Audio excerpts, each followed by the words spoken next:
Deuxième jour de la visite du président chinois en France. Dès cet après-midi, Jacques Chirac a annoncé que la Chine allait acheter 28 Airbus, une opération commerciale d'envergure à la fois pour l'Europe et pour la France.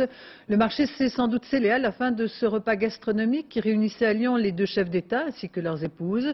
Une journée une fois encore sous haute sécurité, les associations de défense des droits de l'homme déterminées à manifester leur opposition à la politique de répression de Jiang Zemin. Arnaud Boutet, Olivier Journia. Pour cette visite, les autorités françaises ont mis les petits plats dans les grands. Déjeuner dans un des meilleurs restaurants de la ville, avec au menu cervelas truffé pistaché. Jiang Zemin aura sans doute apprécié, puisqu'avant de quitter la table, il s'est engagé à acheter 28 Airbus long et moyen courrier, ce qui représente 15 milliards de francs.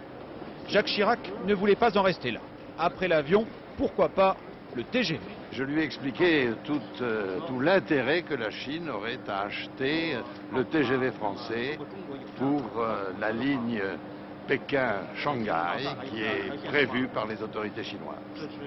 Visite de la rame et distribution des rôles. Louis Gallois, le président de la SNCF, vante la technique. Le chef de l'État, lui, se charge de promouvoir les sièges électriques.